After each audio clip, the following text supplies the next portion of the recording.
काल पाठ में क्रिया के जिस रूप से उसके होने के समय का बोध हो उसे काल कहा जाता है। जहां पर समय का ज्ञान होता है उसे काल कहा जाता है। काल के मुख्य 3 भेद हैं, भूतकाल, वर्तमान काल और भविष्यत काल। भविष्य काल। भूतकाल के 6 भेद हैं, सामान्य भूतकाल, आसन्न भूतकाल, अपूर्ण भूतकाल, पूर्ण भूतकाल, संदिग्ध भूतकाल और हेतुवात्मक भूतकाल। आज हम आपको सिर्फ भूतकाल के ही वेदों को समझाएंगे। भूतकाल का अर्थ होता है जो समय बीत चुका है, जो समय हमारा चला गया उसको भूतकाल कहा जाता है। और जो समय चल रहा है उसको वर्तमान काल, और जो समय आएगा अभी उसको भविष्यत काल बोला जाता है। भूतकाल में क्रिया के जिस रूप से बीते हुए समय का बोध हो उसे भूतकाल कहा जाता है। जैसे मैं हरिद्वार में रहता था, अर्थात था समय बीत चुका है इसलिए भूतकाल है। इसका पहला भेद दिया गया है सामान्य भूतकाल। सामान्य भूतकाल भी होता है, सामान्य वर्तमान काल भी होता है और सामान्य भविष्यत काल भी।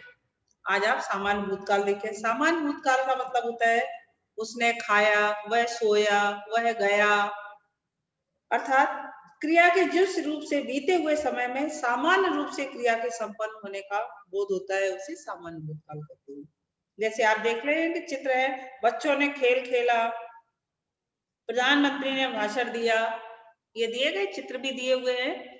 तो इसमें दिया हुआ है इसी तरह से जो कार्य साधारण रूप से भूतकाल में हो गया है उसे सामान्य भूतकाल कहा जाता है। दूसरा इसका भेद दिया गया है आसन्न भूतकाल। आसन्न का मतलब होता है निकट भूतकाल में जो कार्य हो तो चुका है क्योंकि भूतकाल का है, लेकिन आसन्न का अर्थ हुआ निकट भूतकाल में ही वो कार्य हुआ है, बहुत समय नहीं हुआ है उसको कार्य हुए। जैसे आपने इससे पहले वाले जो पीरियड में जो पढ़ाई की वो आसन्न भूतकाल, परिवर्तित तो भूतकाल में ही हो गई है, लेकिन हम उसको क्या कहेंगे, आसन्न भूतकाल। अर्थात आसन्न का अर्थ है समीप या निकट। क्रिया के जिस रूप से यह पता चले कि क्रिया भूतकाल से आरंभ होकर अभी अभी समाप्त हुई है उस काल को आसन्न भूतकाल कहते हैं। ऐसे हमने आपको बताया कि इससे पहले वाला जो पीरियड था, आपने जो भी पढ़ाई की है वो आसन्न भूतकाल में परिवर्तित हुई। जैसे माताजी अभी अभी बाजार गई हैं, या राम गिटार बजाकर आ गया। तो इस तरह के जो वाक्य होते हैं जिसमें तुरंत किए हुए कार्य का पता चलता है वो आसन्न भूतकाल कहते हैं। नीचे देखो विशेष लिखा हुआ है कि कुछ लोग इस काल को पूर्ण वर्तमान काल भी मानते हैं, क्योंकि यह काल यह सूचित करता है कि कार्य भूतकाल में आरंभ हुआ और वर्तमान काल में अभी अभी पूरा हुआ, अर्थात काम को समाप्त हुए थोड़ा ही समय व्यतीत हुआ। इसे पूर्ण वर्तमान काल भी कह सकते हैं, लेकिन आपको आसन्न भूतकाल ही लिखना है। थर्ड इसका कुछ दिया गया है भेद अपूर्ण भूतकाल। अपूर्ण भूतकाल का मतलब है कि कार्य हो तो चुका है, देखिए जिस समय आपको पता चला उस समय वो हो रहा था। जैसे क्रिया के जिस रूप से यह पता चले कि क्रिया भूतकाल में हो रही थी किंतु यह नहीं पता चलता है कि कार्य समाप्त हुआ है या नहीं, वह काल अपूर्ण भूतकाल कहलाता है।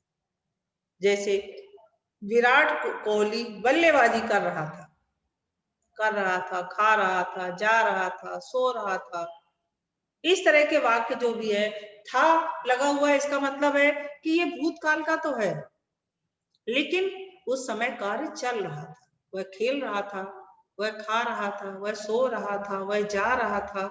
इस तरह के जितने भी वाक्य है वो अपूर्ण भूतकाल कहलाते हैं। इसलिए अपूर्ण भूतकाल का अर्थ हुआ कि जो कार्य बीत तो चुका है लेकिन वो देखे उस समय हो रहा था। दादी सैर कर रही थी। पूर्ण भूतकाल, पूर्ण भूतकाल का अर्थ तो ये हुआ कि कार्य तो हो चुका है लेकिन बहुत पहले, बहुत समय निकल गया उस कार्य को होते हुए। जैसे शाहजहां ने ताजमहल बनवाया था, अकबर दिल्ली का शासक था। इस तरह के जो उदाहरण है वो पूर्ण भूतकाल, अर्थात कार्य बहुत समय पहले हो चुका। राजा दशरथ अयोध्या के राजा थे, अर्थात कार्य बहुत पहले हो चुका। तो इस तरह की क्रिया के जिस रूप से यह पता चले कि काम भूतकाल में हो चुका है, वह पूर्ण भूतकाल कहलाता है। जैसे 26 जनवरी 1950 को भारत का संविधान लागू हुआ था। हमारा देश 1947 में स्वतंत्र हुआ था। राम सिंह लोहे का सामान बनाता था। इस तरह के जितने भी वाक्य हैं वो पूर्ण भूतकाल में कहे जा सकते हैं। नेक्स्ट क्वेश्चन है संदिग्ध भूतकाल। संदिग्ध का मतलब होता है संदेह होना किसी चीज पे। कार्य हो तो चुका है पर हुआ या नहीं हुआ होगा, तो इस तरह का किसी भी तरह का यह संदेह हो तो उसे संदिग्ध भूतकाल कहते हैं। बीते हुए समय में जिस काम के होने के विषय में संदेह हो वहां संदिग्ध भूतकाल कहलाता है। जैसे अभिषेक स्कूल पहुंच गया होगा लगा हुआ पीछे, लेकिन होगा का अर्थ भविष्य काल नहीं, बल्कि होगा का अर्थ है संदेह उत्पन्न करना। अभिषेक स्कूल गया होगा, वह सोया होगा, वह पढ़ता होगा, वह पढ़ता है कि नहीं पढ़ता है। तो जहां पर उसने पढ़ा होगा, पढ़ता होगा नहीं, पढ़ता होगा होता तो संदिग्ध वर्तमान काल हो जाएगा। आगे हम आपको विधम बताएंगे। अभिषेक स्कूल गया होगा, सचिन तेंदुलकर का शतक पूरा हो गया होगा, हुआ कि नहीं हुआ। तो जहां पर किसी भी तरह के संदेह की स्थिति होती है उसे संदिग्ध भूतकाल कहा जाता है। जहां पर यह संदेह हो कि कार्य हुआ कि नहीं हुआ अभी तक पूर्ण, तो जहां पर इस तरह की स्थिति होती है वो संदिग्ध भूतकाल कहलाता है। हेतु मत भूतकाल। हेतु का अर्थ होता है कारण। जब भी हम कोई कार्य करते हैं, हेतु मत मतलब दो बार हेतु आया है, एक कारण के कारण दूसरे कार्य का न होना।